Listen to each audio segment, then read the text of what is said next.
यावेळी विधानसभा निवडणुकीमध्ये नेते गप्प झाले, पण जनता बोलू लागली. राजकीय विश्लेषक बोलू लागले, हातावरती मोजण्याएवढे पत्रकार देखील बोलू लागले.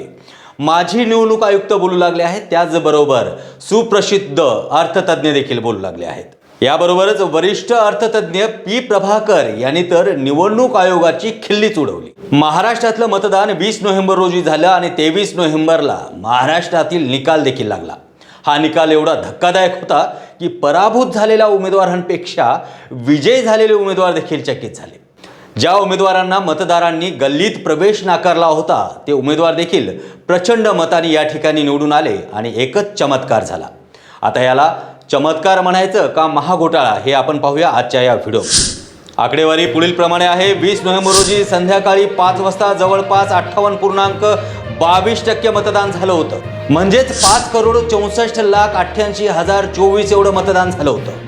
आणि रात्री 11:30 वाजता 65.2% मतदान झालं. अर्थातच 6,30,88,732 एवढं मतदान झालं होतं. म्हणजेच संध्याकाळी 5 ते रात्री 11:30 वाजेपर्यंत 65,97,708 एवढं अधिक मतदान झालं आहे. एवढ्यावरतीच मतदान थांबलं नाही तर टोटल काउंटिंगच्या अगोदर जवळपास 9,99,359 एवढं पुन्हा मतदान दाखवण्यात आलं. म्हणजेच जवळपास टोटल अधिक झालेलं मतदान 75,97,067 एवढं मत. म्हणजे अर्थातच हे जवळपास 76 लाख मतदान अधिक झालं आहे. आतापर्यंत झालेलं मतदान हे ऐतिहासिक आणि विश्वास न बसणारा आकडा या ठिकाणी दाखवत आहे. म्हणजे जेव्हा मतदान साधारणतः 5 वाजता झालं त्यानंतर रात्री 11:30 आणि त्यानंतर देखील काही तासात मतदानाचा आकडा पाहिला तर 7.83% एवढं मतदान वाढलं. आतापर्यंत झालेल्या विधानसभा आणि लोकसभा निवडणुकीत इतिहासामध्ये संध्याकाळी 5:30च्या नंतर जवळपास 1% मतदान वाढत होतं. आता याचं गणित करून तुम्हाला सांगायचं झालं तर महाराष्ट्रात 1000 ते 1200 वोटिंग बूथ होते. जवळपास एका रांगेमध्ये 1000 मतदार जरी आपण पकडले तर एका व्यक्तीला मतदान करण्यासाठी केवळ 1 मिनिट वेळ दिला जातो. तर आपण गृहीत धरूया 1000 मिनिटं अर्थातच 16.30 म्हणजे 16.5 तास होतात.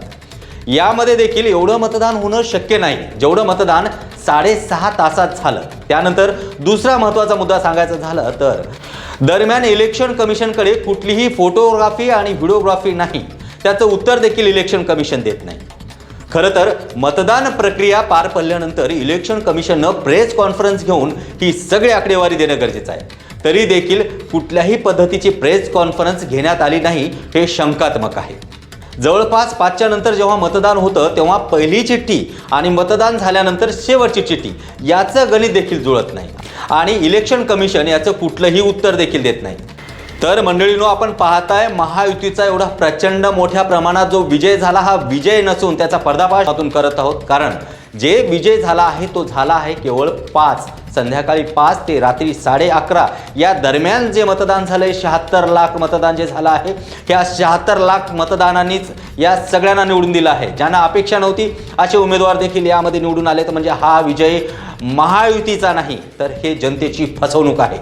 तुम्हाला पहिलं सांगितल्याप्रमाणे यामध्ये नेते बोलत नाहीत पण जनता बोलत आहे. जनता बोलत आहे. जनतेच्या मनामध्ये शंका आहे. जनतेला कुठेतरी वाटतं की हे काहीतरी चुकीचं आहे. प्रत्येक जण कुजबजू लागला आहे की हे विजय पचण्यासारखा नाही. अर्थातच दुसरा अर्थ आपण घ्यायला गेलो तर महाराष्ट्रामध्ये एवढ्या मोठ्या प्रमाणात विजय करून दिलं आहे महायुतीला. का बरं? महागाई कमी झाली आहे का? बेरोजगारी कमी झाली आहे का? असा कुठला लाभ झाला की जनतेने एवढ्या मोठ्या प्रमाणामध्ये महायुतीला निवडून दिलं आहे? खरं तर हे महायुतीचं यश नाही आहे. हे अजिबात महायुतीचं यश नाही आहे. हे जनतेची फसवणूक आहे. जर अशाच पद्धतीने हे चालत राहिलं तर एक दिवस या राज्यावरती नाही देशावरती हुकुमशाही येईल.